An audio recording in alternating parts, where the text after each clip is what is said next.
ഒരു paper 5 minute ഉണ്ടെങ്കിൽ കഴിഞ്ഞു എന്ന് ഞാൻ വിചാരിച്ച് എന്നെ തെറ്റിദ്ധരിപ്പിച്ച ഒരു 8ന്റെ പണി തന്ന ക്രാഫ്റ്റാണിത്. അയ്യോ, ഇത് ഇങ്ങനെയൊന്ന് മടക്കിയെടുക്കാൻ കുറച്ചൊന്നും പോരാ, 50 എണ്ണമെങ്കിലും വേണം. കറക്റ്റ് 50 എണ്ണം വേണമെന്നേ. ഞാൻ 50 എണ്ണം ഉണ്ടാക്കിയത് പിന്നീട് എണ്ണി നോക്കിയപ്പോഴേ ഞാൻ പോലും തിരിച്ചറിയുന്നത്. സൺഡേ, മൺഡേ, ട്യൂസ്ഡേ എഴുതിയപ്പോൾ മനസ്സിലായി കാണുമല്ലോ. അതെ, നമ്മൾ ഇന്ന് ടേബിളിൽ വെക്കുന്ന ഒരു സ്റ്റഡി കലണ്ടർ ആണ് ചെയ്യുന്നത്. One eternity later. അങ്ങനെ 5 മിനിറ്റ് എന്ന് കരുതി ഞാൻ തുടങ്ങി വെച്ച സാധനം 2-2.5 മണിക്കൂർ കൊണ്ട് പാതിയോളം എത്തി. അങ്ങനെ ഇനി ഇതെല്ലാം ഒന്ന് കറക്റ്റായിട്ട് ഒട്ടിച്ചു കൊടുക്കാം. ഞാൻ മന്ത്സ് ഏറ്റവും താഴെയാണ് കേട്ടോ വെച്ചത്. ഇനി ഇത് കറക്റ്റ് അപ്ഡേഷന് വേണ്ടിയിട്ട് ഒരു ഇതുപോലെ കട്ട് ചെയ്തൊരു ഹൈലൈറ്ററും ഞാൻ യൂസ് ചെയ്തു.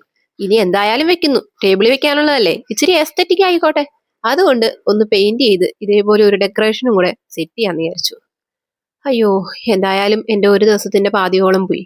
ഇനിയിപ്പോ ഒട്ടും കുറയ്ക്കണ്ട. ഇനി നിങ്ങൾ നോക്കിയിട്ട് പറ, എൻ്റെ 5 മിനിറ്റിന്റെ 3.5 മണിക്കൂർ എങ്ങനെയുണ്ട്?